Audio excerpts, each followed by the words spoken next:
boa tarde a todos. Eu preciso sempre agradecer a Suzana pelo convite super gentil, que nunca esquece da gente, e a todos os trackers que comparecem, porque é muito legal conversar com vocês.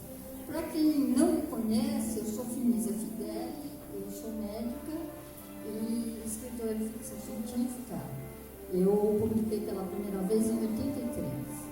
E desde então, nas décadas seguintes, eu tenho me debruçado sobre o problema feminino, usando, inclusive, a ficção científica como parâmetro, como meio de falar sobre as dificuldades da mulher.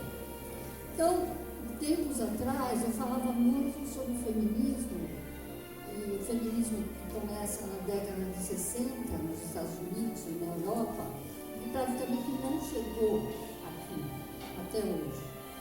Mas eu sempre falava da mulher como vítima, e é muito chato, né? Essa coisa da mulher vitimada, a mulher que é abusada, a mulher que não tem emprego, a mulher que não tem quem ajuda a cuidar dos filhos, trocar as fraldas, etc. e tal. É uma situação muito chata, eu não vou falar mais sobre isso.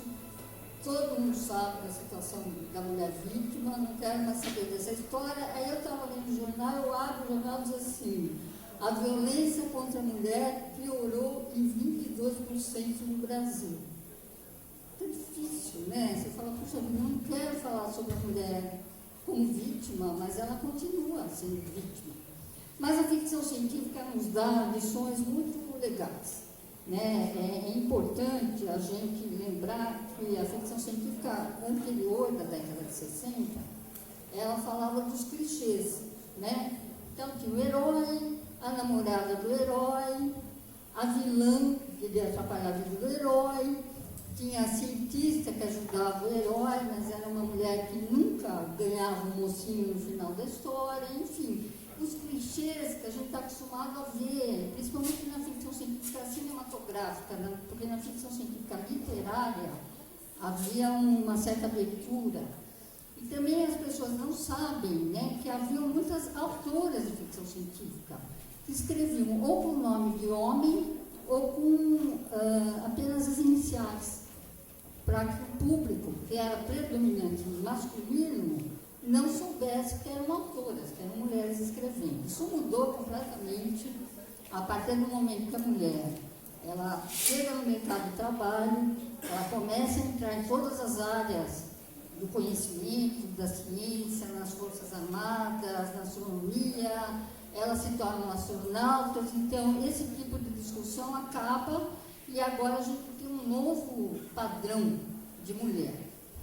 Grande parte dessa evolução da mulher na ficção científica está em Star Trek, e é sobre isso que eu quero me debruçar, porque afinal de contas nós somos todos fãs, né? Então, Star Trek fornece modelos de sociedades futuristas capazes de agregar, então não de separar, mas de juntar, né, diferentes culturas, diferentes etnias, diferentes papéis sexuais. Então, é a filosofia de infinitas diversidades com infinitas combinações. Essa é a base da filosofia vulcana. Mas, na verdade, acho que na cabeça do Roddenberry é a filosofia de Star Trek, né? Ele queria uma nave multicultural, né, que pudesse abraçar todas as etnias, todas as culturas, tudo, enfim. Né? E é bem a cabeça de Jornada nas Estrelas. Falar, então, de filosofia vulcana é falar do pensamento do seu filósofo mais importante, que é o Seurat, né? Que usa a lógica para criar a vida, para guiar a vida, reprimindo as emoções.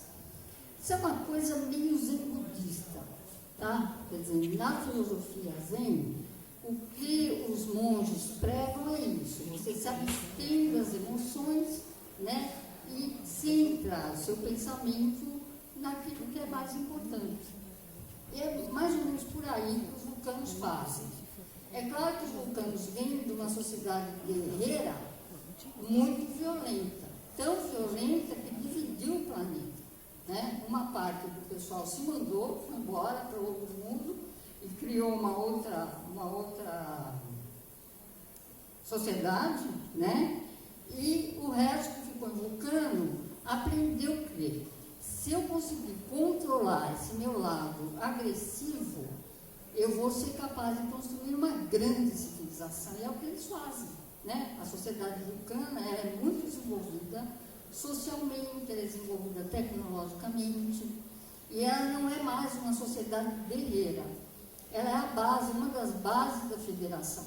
Quer dizer, eu não vou para um outro mundo para conquistar, eu vou para ensinar, para desenvolver, para trazer para o meu grupo. Isso é muito legal, né? É claro que quando a gente pensa em Vulcano, a gente imediatamente pensa no Spock, nosso querido amado, né? Meu favorito de cara. Eu tive o privilégio de assistir, como eu sou muito velha, eu tive o privilégio de assistir a série clássica, logo no começo, né? Você também, que bom, não estou sozinha. Ótimo, legal. E é claro que o Spock sempre foi meu favorito, porque ele era extraordinário, né? Ele era maravilhoso. É claro que ele compõe uma tríade com o capitão e com o Dr. McCoy, que eu amo também, inclusive eu sou médica e eu tenho uma quedinha especial pelo Dr. McCoy, mas o Spock sempre foi muito, muito diferente, era aquele tipo de alienígena dos sonhos, né? Quer dizer, o cara é muito inteligente, ele é diferente de tudo, mas ao mesmo tempo ele é humano, ele tem os dois lados, a mãe dele é terrestre, o pai dele é vulcano, e ele consegue agregar o melhor dos dois mundos. Quer dizer, ele tem o controle das emoções quase sempre, e o quase é que é legal, né? Porque às vezes ele desbarranca, e quando desbarranca é muito legal, as emoções afloram, e mais para o desenrolar das séries, ele vai se tornando mais humano, aceitando mais a humanidade dele, mas sem perder a base vulcana, que é o que torna essa pessoa tão equilibrada. Ele é maravilhoso, é um mestre zen, na minha opinião, é maravilhoso. Vamos sentir muita falta dele, né? É claro que a lógica é uma característica masculina e as emoções seriam femininas. Então, o planeta Vulcano, ele está no meio do caminho, né, entre a lógica, né, que ele mantém para evitar a agressividade, as guerras, etc. e tal, e não é que eles não tenham emoções, é que eles mantêm as emoções sob controle. Graças a isso, o Vulcano não é um planeta expansionista, como nós, né? Nós, ocidentais, terráqueos, aonde a gente põe o pé, a gente destrói a cultura que está lá. Haja visto que nós fizemos com os índios, né?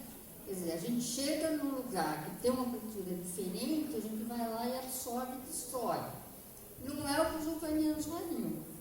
Eles iriam ensinar essa cultura a se desenvolver de uma maneira melhor, respeitando as suas diferenças. E esse também é o intuito da federação. Então, a federação acabou absorvendo o que é melhor na filosofia vulcana. Isso é muito interessante. Então, como Spock ele mantém as emoções e mantém a lógica, ele está no meio termo que a gente considera ideal, né? Por isso que eu digo que ele é melhor de dois mundos, né? De dois universos. Ele tem um meio-irmão, o Cyborg, que é um maluco beleza do pedaço. Ele era filho do pai de Spock, ele é irmão por parte do pai de uma princesa vulcana. Então, ele é 100% vulcano na sua origem. Mas ele resolveu abraçar suas emoções, porque ele achou que abraçando as emoções, ele obteria mais conhecimento. Acaba sendo banido, né? Considerado rebelde e tal. E Star Trek V, eles acabam se encontrando, né? Para tentar encontrar Deus. É mais ou menos a proposta do filme. É um vulcaniano muito doido, né? Em compensação, o Tuvok, que é o chefe de segurança da Voyager, pura razão. Então, a gente tem os três tipos de vulcanianos bem mostrados mostrados nas séries, né? Um que é só a emoção, um que é emoção e razão, que é o ideal, né? O caminho do meio, que é o Spock, e o outro que é totalmente razão. Nós estamos falando de eventos que são importantes para a gente entender o caminho que a humanidade vai seguir daqui para frente. Star Trek mexe muito com isso. E é uma utopia.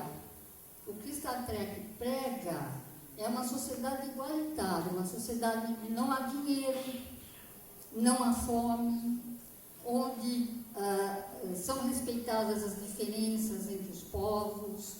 É uma utopia, né? O que a gente vê no dia a dia da gente são distopias, né? São situações onde a humanidade é confrontada com o que há de pior. E na ficção científica isso aparece de uma maneira muito clara, né? É só a gente pensar assim, que, por exemplo, Alien, né? Blade Runner, né? Que são histórias de invasão alienígena, né? Histórias de pragas que dizimam a humanidade inteira, histórias de guerras nucleares. E a partir daí, a humanidade é obrigada ou a se reerguer e fazer melhor, ou acabar no processo, ou se destruir no processo. Quando a gente fala de distopias, a gente fala de eventos que aconteceram e depois que algo dizimou parte da sociedade e derrubou as regras de convivência. Então, pode ser grandes corporações assumindo o controle do Estado. Isso aparece em Alien. Alien passa num contexto onde existe uma imensa corporação, não há governo, mas uma corporação que toma conta de tudo, né? A gente fala de guerras nucleares, que é o grande pesadelo da humanidade, e a gente ainda tem milhões, milhares de ogivas guardadas por aí, que de repente algum maluco na Coreia pode resolver explodir. Então a guerra nuclear ainda é uma neurose, né, da humanidade. A gente fala de invasões alienígenas, isso é recorrente na ficção científica, e a gente, pensando no que acontece aqui, a gente não pode esperar alienígenas bonzinhos, né? Eu falei em relação aos índios, né? Os brancos eram os alienígenas lá, e eles não foram exatamente bonzinhos para os índios. A gente tem que pensar em eventos como a corrupção. Quando a corrupção é muito intensa, ela enfraquece a sociedade. Não é à toa que milhares de pessoas estão nas ruas hoje, né, pedindo o fim da corrupção. Do contrário, a gente não vai para frente, né? E tudo isso a ficção científica já pensou, já abordou, já falou, né? O totalitarismo, que aparece em 1984, que aparece em Admirável Mundo Novo, e no Apocalipse Zumbi, que é o grande mote do momento, né? Então, situações como essas que eu citei, obrigam a humanidade a se renovar, a fazer alguma coisa melhor. E isso é uma constante nas histórias de ficção científica, né? Existem utopias feministas muito radicais, né? Uma muito interessante fala de astronautas que chegam numa dobra espacial e vão parar num outro lugar, num outro tempo, onde as mulheres é que dominam. Então, é uma sociedade 100% feminina, não tem homem nessa sociedade, né? E elas não querem a presença deles. Então, elas mandam eles embora para o espaço, criogenados, onde eles vão ficar em órbita forever. Né? Eu sabia que a gente ia gostar. É uma sociedade pacífica, né? Uma sociedade pacífica, sem graves conflitos, né? E aparentemente feliz. É uma sociedade essencialmente feminina. Essa história, deixa eu ver se eu pego aqui o nome da autora, que é muito legal. Foi escrito pela Hakuna Sheldon, que também era esse Sheldon. Ela usava pseudônimo, uma noveleta. Chama Houston, Do You Read? Falando, né, seria um chamamento dos astronautas, né, perguntando se o Houston está sabendo o que está acontecendo com eles. Enfim, eles vão para um lugar povoado por mulheres e se dão muito mal, história também que aborda essa coisa do gênero sexual de uma maneira mais equilibrada, digamos assim, menos combativa, que é chamada A Mão Esquerda da Escuridão. Quem não leu, não viveu. Né? Quando falaram para o meu filho, esse livro vai mudar a sua vida, eu falei, entendeu? Exagero. Ele acabou em prantos e falou para mim, mãe, esse livro mudou minha vida. Por quê? O que a autora fez, a Ursula Le Guin? Ela pensou numa sociedade que foi alvo de uma experiência genética. Então, a população do planeta foi geneticamente modificada para não ter um sexo dominante.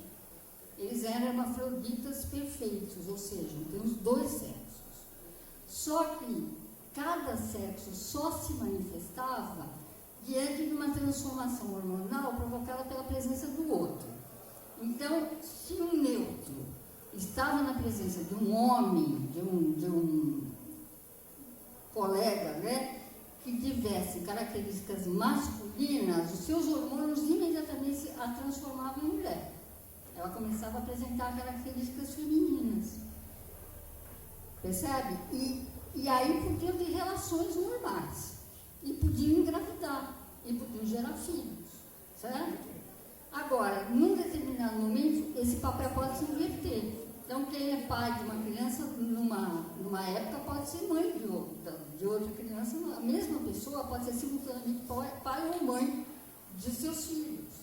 Isso muda completamente a sociedade. Começa que não é mais uma sociedade combativa ou guerreira, que não tem homens o tempo todo. Eles são neutros. A maior parte do tempo, eles são neutros. Eles só mudam de sexo na presença do outro. Então, não é uma sociedade guerreira, não é uma sociedade expansionista, não é uma sociedade combativa. É uma sociedade neutra, que não avança muito tecnologicamente. Isso é preocupante. Quer dizer, é preciso haver uma certa violência para obrigar uma sociedade a avançar. Todo mundo sabe que depois das guerras, a tecnologia avança muito rápido.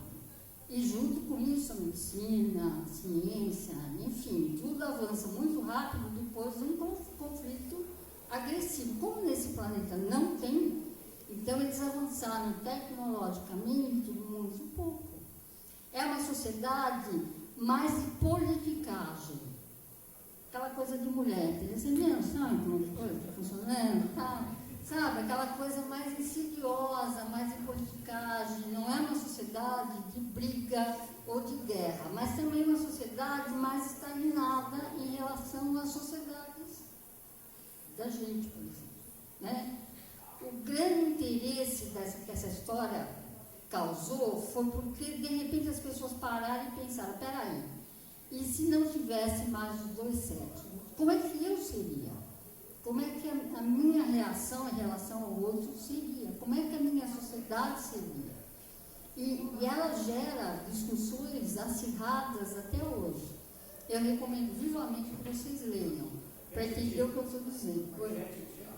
Chama A Mão Esquerda da Escuridão, né? A Mão Esquerda da Escuridão tem uma edição novinha em folha, que você encontra nas livrarias, da editora Aleph. Ela relançou, o livro foi lançado através de uma editora portuguesa, depois, agora atualmente tem uma nova edição, né? A Mão Esquerda da Escuridão, da Ursula Le Guin. Vale a pena. Ursula Le Guin. L-E, né? Depois Guin. G-U-I-N. Le Guin. A Mão Esquerda da Escuridão. É uma história muito ampla, né? A gente chama de ficção planetária, porque ela descreve a geografia do lugar, o clima, os costumes, os idiomas, a política, tudo. E a coisa começa quando um enviado humano é mandado para esse planeta para tentar incorporá-lo numa ecúmena, ele chama de ecúmena. É um grupo maior de planetas que foi originalmente colonizado por humanos há séculos. É mais ou menos a federação, mas aí são apenas humanos.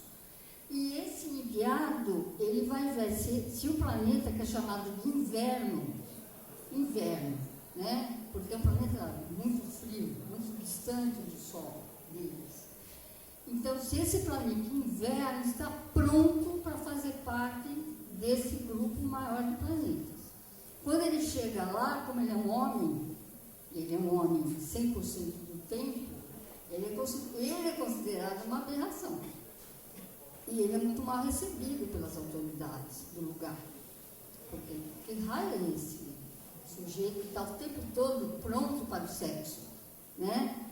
E é muito difícil ele entender a psicologia do lugar, porque ele chega com uma psicologia de um cara avançado, de uma tecnologia avançada e com sexo definido. E encontra uma sociedade onde nada disso vale mais. Até a religião deles é diferente. E ele tem que lutar para salvar a própria vida. Eu não vou dar mais spoiler, porque é muito bonito. Tá? Vale a pena. Um dos livros, assim, que até hoje ele tem sido muito imitado pelas feministas, mas nunca igualado. Ele é único na história da ficção científica, mas os homens aproveitam também, não é só para as mulheres. Bom, o que eu pergunto a vocês é o seguinte: o que a ficção científica pode trazer à sociedade atual em termos de reflexão do papel da mulher? Tudo se resume a modelos de comportamento no futuro? Alguém? Diga. Um exemplo clássico é o da astronauta Ben Jameson, da NASA. Ela foi influenciada pela Michelle Nichols. Isso, exatamente. Ela foi a primeira astronauta negra, né? Da mesma maneira que o Uhura foi a primeira tripulante negra que aparece na ponta de comando de uma nave espacial. Ela foi muito saudada por isso, até hoje ela é lembrada, porque, primeiro, mulher, era uma oficial mulher, e segundo, era uma oficial mulher e negra na ponta de comando. Então, ela deve certamente ter inspirado muitas outras meninas brancas e negras a sonhar, dizer assim: eu também posso, né? Se ela pôde, com todas as dificuldades que ela deve ter sofrido, eu também posso, né? Então é o seguinte: a mulher astronauta, obviamente, ela vai ter uma série de limitações. Como ser mulher, esposa e mãe e ser também astronauta, ou capitã, né? Ou cientista. Como é que a mulher faz para resolver essas pendências? Isso é muito complicado, né? Porque as crianças continuam nascendo e alguém precisa tocar as flautas, né? Estava se comentando a respeito dos Jetsons, né? Os Jetsons tem uma robota chamada Rose, que é o símbolo da independência feminina. Quer dizer, quem tiver um robô assim, provavelmente não vai mais precisar se preocupar quem é que vai lavar a louça, quem vai trocar as fraldas, quem vai cuidar da casa. Mas é claro que isso é uma visão muito futurista, porque os robôs não conseguem fazer isso hoje, né? Mas Star Trek, diga.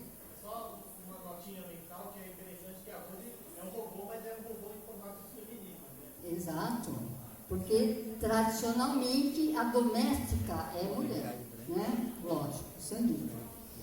Agora, acho que Star Trek resolve uma parte do problema, mostrando que na nova geração o pessoal carrega a família junto, né? São famílias que estão na nave. Então, tem os maridos, tem os filhos têm escola, eles têm atendimento médico, não é? Eles têm uma série de condições que uma nave daquele tamanho pode aplicar. Essa é uma solução que Star Trek, a nova geração, mostrou pra gente.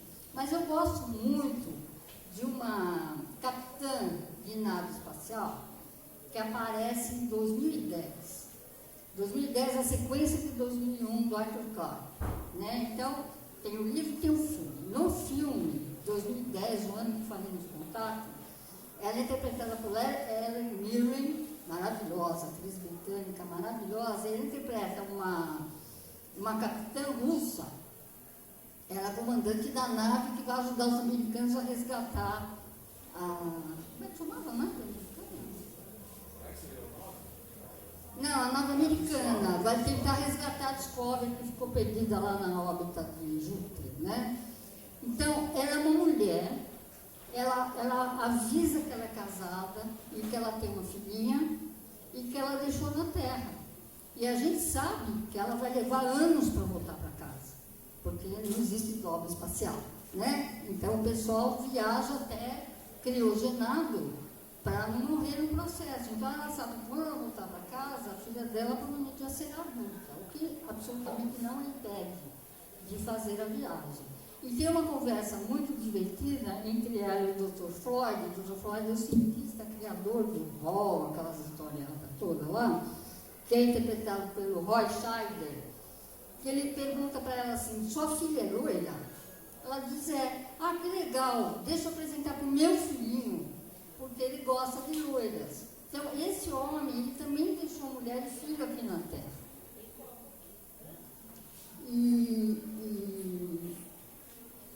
Então, há um momento onde essas duas dinâmicas se juntam. E ela responde assim, eu não sei se vai ter uma Terra para a gente voltar. Porque há uma possibilidade de guerra entre o leste e o oeste na época que a história está se passando. Tanto que o monolito lá é obrigado a intervir e evitar que ocorra o fim do mundo, simplesmente. Né? A presença deles evita que o planeta entre em guerra, e seria a Terceira Guerra Mundial. Essa capitã me é muito próxima. Nós estamos falando de 2010, já passou, mas ela é muito mais próxima da gente do que a capitã da Voyager, por exemplo.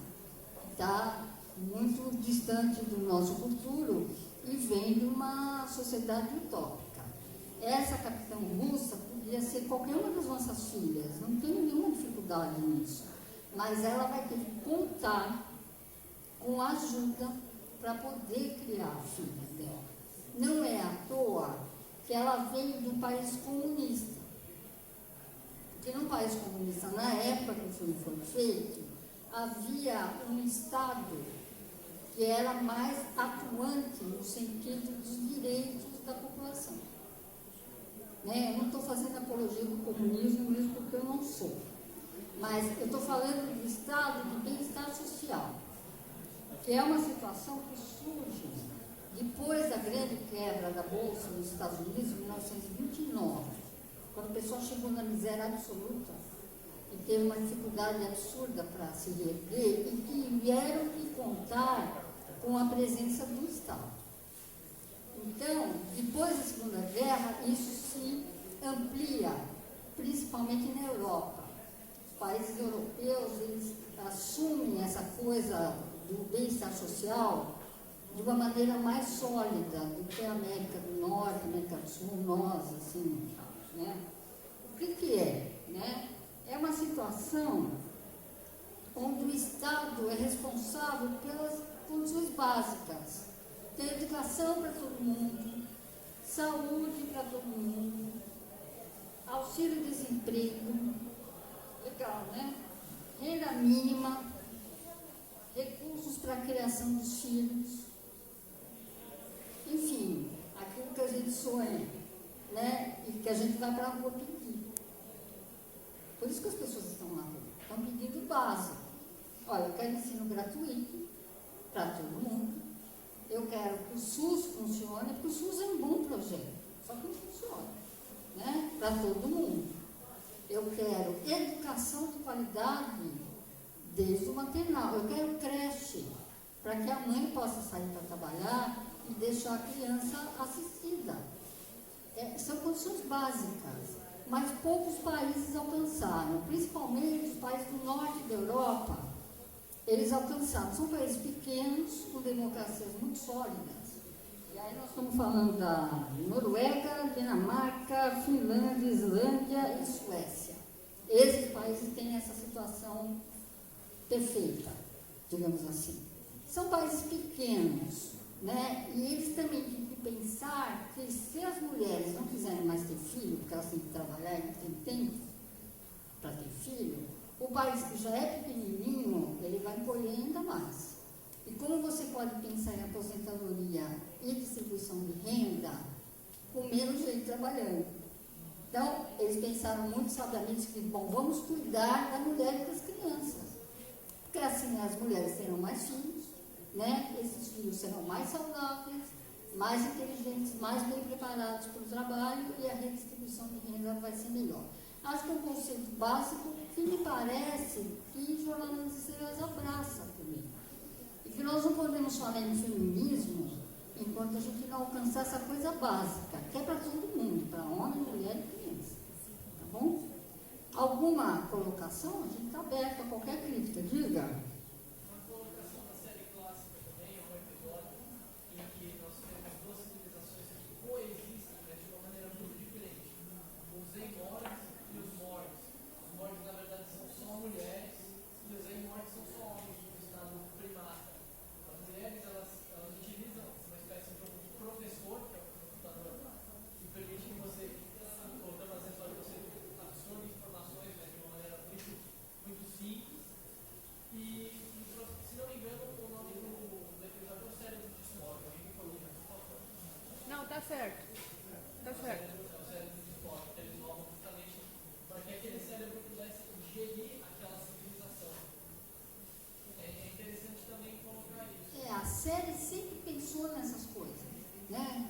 E colocou de maneiras bem variadas, e essa história é realmente muito interessante, porque faz a gente pensar, né? Poxa vida, e agora? Né?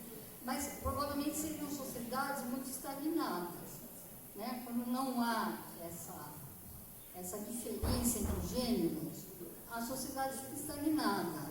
Eu, pessoalmente, embora feminista e atuando nessa área há muito tempo, eu acho que a gente não quer eliminar o homem como as outras fizeram lá no planeta, né? Não quer, absolutamente, porque a gente quer ir junto e no mesmo nível. Isso que o feminismo diz. Ninguém é superior ao outro, ninguém é melhor que o outro, a gente caminha junto, né? Não precisa separar homens e mulheres, ao contrário, homem e mulher junto é ótimo, né?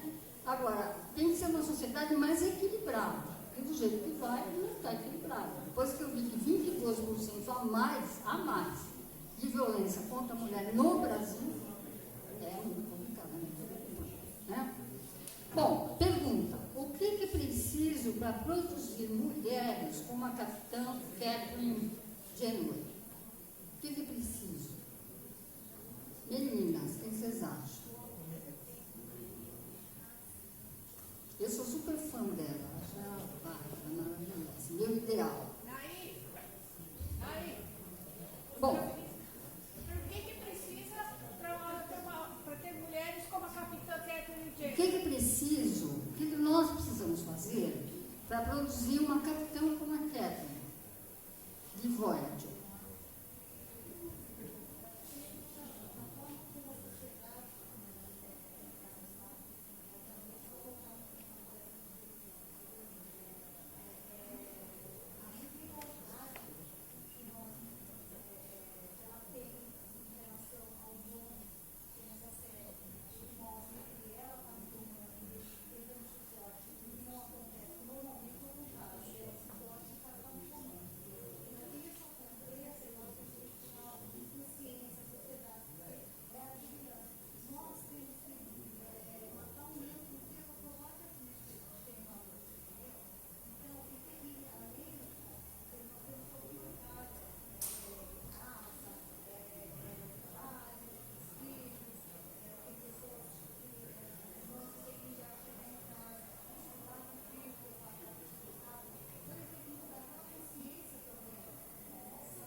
Começa com a criação dos meninos, né? A gente começar a criar os meninos com uma cabeça diferente, exatamente.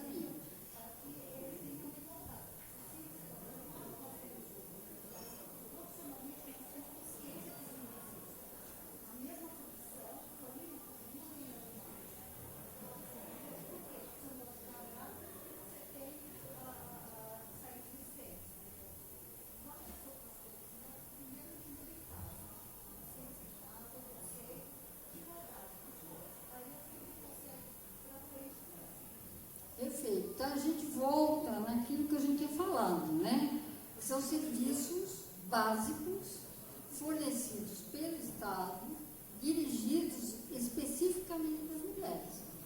Se as mulheres não tiverem essa retaguarda, ela não consegue avançar. Diga.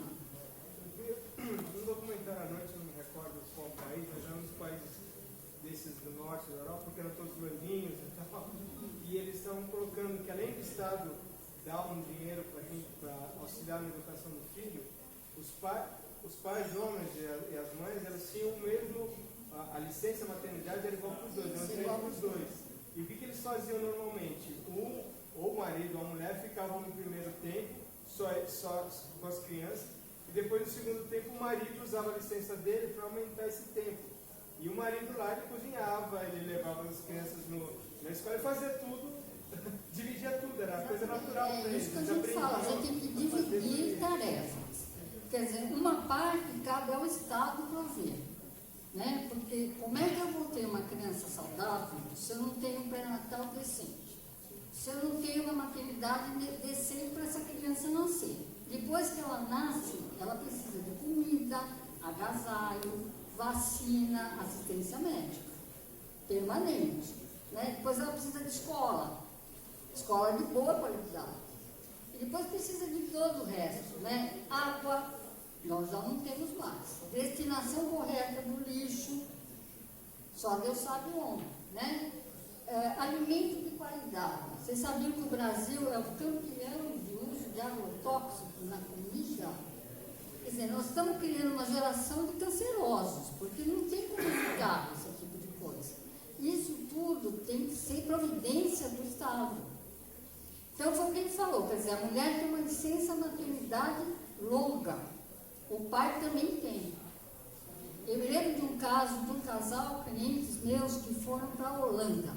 O marido é músico e ele foi fazer uma pós-graduação numa orquestra lá. Levou a esposa, ela é doutora em enfermagem, e ela conseguiu um emprego lá. Eles tinham 2 filhos. Assim que eles puseram o pé na cidade, eles perguntaram para o casal, qual é a sua religião? O católico, não eram praticantes, católico.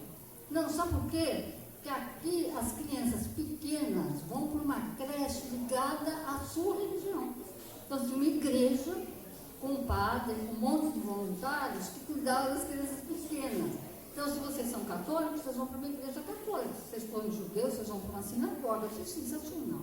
Além do que, agrega a comunidade. É muito legal. Então, obrigavam eles a ir na missa, coisa que eles não faziam no Brasil. Ficaram conhecendo os vizinhos. Olha que ideia genial. Aí, assim, a criança, imediatamente, ela é registrada num posto de saúde, onde ela vai receber leite, ela vai receber vacina, ela vai ter consulta com pediatra, permanentemente. Isso não precisa. Os médicos vão, aqui tipo o Saúde da Família, que tem alguns lugares aqui no Brasil, que é uma grande ideia. Quer dizer, o médico e a assistente social é que vai na casa das pessoas, para ver como elas estão vivendo. Depois, quando se a mulher quiser engravidar, eles ganham um bônus. Ganha uma grana se ela engravidar. Quanto mais filhos ela tiver, maior o bônus. Percebe? Então, é um estímulo. Ela acabou engravidando o terceiro filho lá. É um estímulo para ter mais gente na população. Tudo isso é o Estado que cuida. Claro, são pais desse tamanho, que é menor que o Estado de São Paulo. Mas são ideias que a gente pode pensar em seguir. Acho que é uma grande ideia. Bom, tudo isso custa caro, é lógico. E é hackeado pela população inteira, né? Então, é preciso saber que as pessoas, elas vão ter que dar uma contribuição para que o Estado possa cumprir esse papel. Mas quando reverte em favor da população inteira, acho que é um dinheiro muito bem gasto. Pensa bem, a maioria de nós paga o convênio médico, que é uma nota preta. Não é? Se a gente tivesse certeza absoluta que lá na esquina da casa da gente, a gente tem um posto de saúde que funciona, com médico, enfermeira, né, remédio, vacina, etc., eu não precisaria pagar o convênio médico. Já estou juntando uma graninha. A mesma coisa a escola. As crianças não vão para a escola pública, porque a escola pública, vou botar aspas, não é boa. Então é obrigada a pagar a escola particular, mais uma grana que você está gastando. Então, se o Estado prover essas condições, a sociedade inteira prospera, mesmo que eu tenha que contribuir com impostos que eles não sejam desviados. Certo? Está ficando muito bonito esse livro. Bom, para fechar, mulheres, isso é a ONU diz isso, tá? Mulheres em cargos de chefia em empresas tendem a aumentar a produtividade quando a mulher está no cargo de chefia e diminuir a corrupção. Isso é um dado da ONU. Né? Nas sociedades subdesenvolvidas, a ONU recomenda a educação feminina como um modo de tirar a população da pobreza. Uma mulher melhor educada, ela arrasta a família e arrasta a sociedade com ela para cima, para o melhor. E eu não consigo esquecer da situação da Malala, aquela menina paquistanesa, que tomou um tiro na cabeça porque ir para a escola. Né? Enfim, nós vivemos num mundo muito desigual. Vivemos num mundo injusto. Mas nós todos gostamos muito de Star Trek, que é uma utopia que mostra um jeito melhor de ser. Não é bobagem, não é ficção, não é apenas fanzinho, né? É uma realidade que a gente tem que trazer para o nosso dia a dia. E com certeza, a partir daí, a gente vai ter um mundo melhor. Muito obrigada pela atenção de vocês.